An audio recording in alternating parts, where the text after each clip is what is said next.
Welcome to this deep dive into one of the most influential books of our time, Thinking, Fast and Slow by Daniel Kahneman.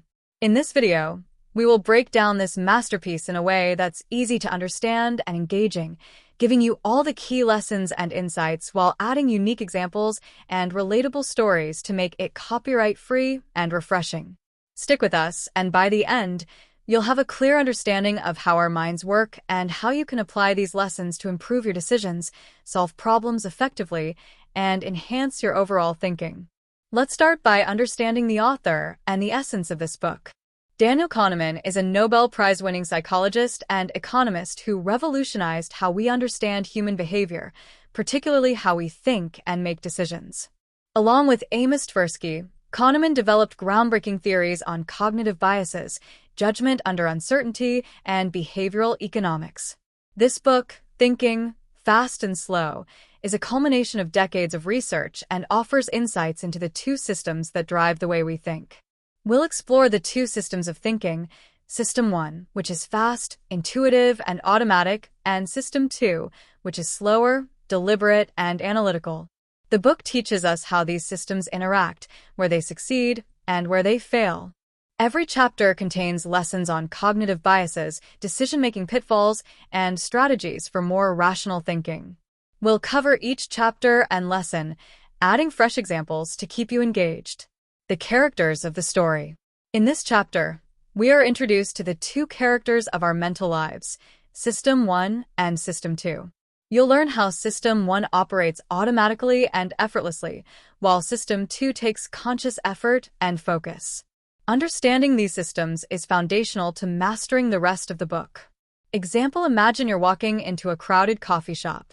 You instantly recognize your friend sitting by the window. That's System 1 in action. Now, imagine you're trying to calculate the tip for your order. Suddenly, you pause, your mind slows down, and you concentrate. That's System 2 stepping in. These two systems guide your daily life, but they can also trip you up if you're not careful. By the end of this chapter, you'll begin to notice when each system is in control and learn to question whether you're relying on the right one for the task at hand. Attention and effort. This chapter delves deeper into System 2 and how it requires effortful attention. You'll discover the limits of your cognitive capacity and how multitasking or overloading System 2 can lead to mistakes. Example: picture yourself driving in heavy traffic while trying to have an intense conversation on the phone. Your brain struggles to focus on both tasks, and chances are you miss a turn or misunderstand part of the conversation. This demonstrates the limits of attention and how taxing System 2 can impact your performance. You'll learn practical ways to allocate your mental resources better, avoid cognitive overload, and improve focus. The lazy controller. Here, Kahneman explains how System 2 is often lazy and prefers to defer to System 1. This laziness can result in biased decisions and errors. Example: think about when you're grocery shopping while hungry. System 1 pushes you to grab snacks and sweets impulsively, while System 2 might step in to remind you about your diet plan. However, if System 2 is tired or lazy, you'll likely fill your cart with junk food.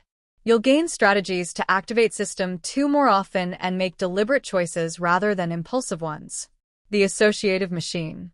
This chapter focuses on how System 1 connects ideas through associations, often creating narratives that feel true but may not be accurate. Example: imagine seeing a headline, "Sharks found near beach," right before planning a vacation. Without realizing it, System 1 links the word shark with danger, making you hesitate about swimming, even if shark attacks are incredibly rare. You'll learn to spot and question automatic associations, enabling you to think more critically and avoid being misled by incomplete stories. Conclusion. Congratulations on completing this journey through the foundational chapters of Thinking, Fast and Slow. We've explored how the two systems of thinking operate and their impact on your daily life. Remember, System 1 is quick and intuitive but prone to biases, while System 2 is slower and analytical but requires effort. By understanding these systems, you can take control of your decisions, improve focus, and think more effectively. Now it's your turn. What qualities do you see in yourself that align with the lessons we discussed? Are there moments when you notice System 1 or System 2 taking charge? Share your thoughts in the comments. We'd love to hear your perspective. Cognitive ease. In this chapter, we explore the concept of cognitive ease, which is the sense of effortlessness that arises when System 1 processes information smoothly. Cognitive ease makes things feel true and familiar, but it can also lead to overconfidence and poor judgment. Example: imagine you're scrolling through social media and come across a post with a catchy headline, 5 foods that instantly boost your energy. The simplicity and repetition of this idea make it feel true, even if you've never seen any scientific evidence to back it up. This is cognitive ease in action. You'll learn how to recognize when cognitive ease is influencing your decisions, allowing you to pause and verify information before accepting it as true. By doing so, you'll develop a more critical mindset and avoid falling for misleading information. Norms and surprises. This chapter discusses how System 1 creates expectations based on past experiences and how it reacts to surprises when those expectations are violated. You'll learn why unexpected events capture our attention and how our brains work to explain them. Example: think about a time when you were driving and suddenly someone cut you off.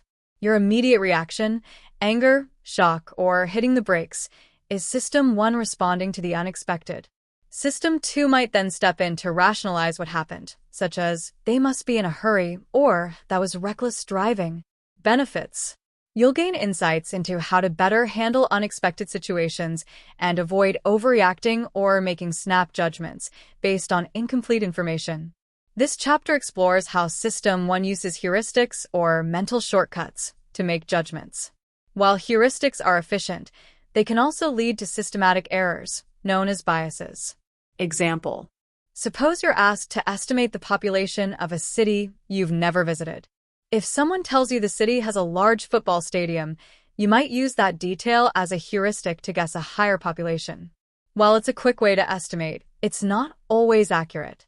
You'll learn how to identify and question the heuristics influencing your judgments, improving your ability to make more accurate assessments. This chapter explores how System 1 uses heuristics or mental shortcuts to make judgments. While heuristics are efficient, they can also lead to systematic errors, known as biases. Example: suppose you're asked to estimate the population of a city you've never visited. If someone tells you the city has a large football stadium, you might use that detail as a heuristic to guess a higher population. While it's a quick way to estimate, it's not always accurate. You'll learn how to identify and question the heuristics influencing your judgments, improving your ability to make more accurate assessments. You'll learn to actively seek out missing information and consider alternative perspectives, leading to more balanced and informed decisions. Regression to the mean. This chapter explains regression to the mean, a statistical phenomenon where extreme results tend to move closer to the average over time. Kahneman discusses how this is often misunderstood and misinterpreted. Example: think about athletes who perform exceptionally well in one season but regress to more average performance in the next. This isn't necessarily due to a lack of effort, but rather the natural fluctuation around the mean. Benefits. You'll understand how to interpret data trends more accurately, avoiding misattributions of success or failure to specific actions when they might simply reflect natural variation. The narrative fallacy. The narrative fallacy refers to our tendency to create coherent stories from incomplete information. Kahneman explains how these stories give us an illusion of understanding and control. Consider reading a success story about a tech startup. The narrative might focus on the founder's passion and hard work while ignoring external factors like market conditions or sheer luck. This creates an oversimplified explanation of success. You'll learn to question the stories you create or hear, seeking out the complexities and uncertainties that are often omitted. Conclusion. In this section, we uncovered several key cognitive biases and heuristics that influence our judgments and decisions. From the availability heuristic and overconfidence to WISITI and the narrative fallacy, you now have tools to recognize and challenge these mental shortcuts. The ultimate goal is to think more critically and make decisions that are informed by data and context, not just intuition. What's one cognitive bias you've noticed in your own thinking? Share your reflections in the comments, and let's discuss how we can all become more mindful thinkers. Don't forget to like, subscribe, and join us in the next chapter, where we'll dive even deeper into the fascinating world of human cognition. The illusion of validity. In this chapter, Kahneman discusses the illusion of validity, which is our tendency to believe in the accuracy of our judgments, even when evidence suggests otherwise. He explains why confidence in predictions is often misplaced and how it can lead to errors.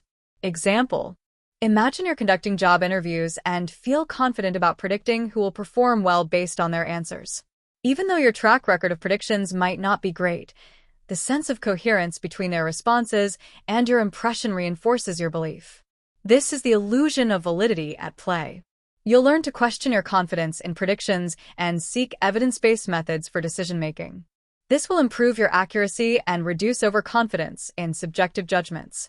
The endowment effect. The endowment effect explains why people value things they own more highly than identical items they do not own. Kahneman shows how this bias affects economic decisions and personal attachments. Example: think about selling your car. You might set a higher price than its market value because of your personal attachment and the effort you've invested in maintaining it. Buyers, however, will only see the objective value of the car. Benefits. Understanding the endowment effect can help you make more rational decisions when selling, buying, or negotiating. You'll learn to separate emotional attachment from objective value. Loss aversion. This chapter explores loss aversion, the psychological tendency to fear losses more than we value gains. Kahneman explains how this bias influences decision-making in various areas, from investments to everyday choices. Example: suppose you're offered a bet, a 50% chance to win $100 and a 50% chance to lose $100. Most people would reject the bet because the pain of losing $100 feels greater than the pleasure of gaining $100, even though the expected value is neutral. You'll learn to identify situations where loss aversion may be holding you back and how to evaluate risks more objectively. This can help you make better financial and personal decisions. Framing effects. Framing effects occur when the way information is presented influences decisions. Kahneman shows how identical choices can lead to different outcomes depending on how they are framed. Imagine you're told a medical procedure has a 90% survival rate. You're likely to feel optimistic. But if the same procedure is described as having a 10% mortality rate, it feels riskier, even though the statistics are identical. Benefits. You'll learn to recognize framing effects in communication and decision-making, helping you focus on the actual data rather than its presentation. Sunk cost fallacy. The sunk cost fallacy describes our tendency to continue investing in a decision based on past investments, even when it's no longer rational. Kahneman explains how this bias leads to suboptimal choices. Example: imagine you've spent hours watching a movie you don't enjoy, but you refuse to stop because you've already invested 2 hours of your time. This fallacy traps you into wasting even more time. You'll learn to recognize sunk costs and focus on future benefits rather than past investments. This mindset will help you cut losses and make better decisions. Conclusion. In this segment, we explored several critical biases that shape our decisions and behavior. From the illusion of validity and loss aversion to framing effects and the sunk cost fallacy, these insights empower you to think more clearly and make more rational choices. Remember, recognizing these biases in your daily life is the first step toward overcoming them. Which of these biases do you find most relatable or challenging to manage? Share your thoughts in the comments, and let's discuss strategies for improving our decision-making. Don't forget to like, share, and subscribe to stay updated on our deep dives into thinking, fast and slow.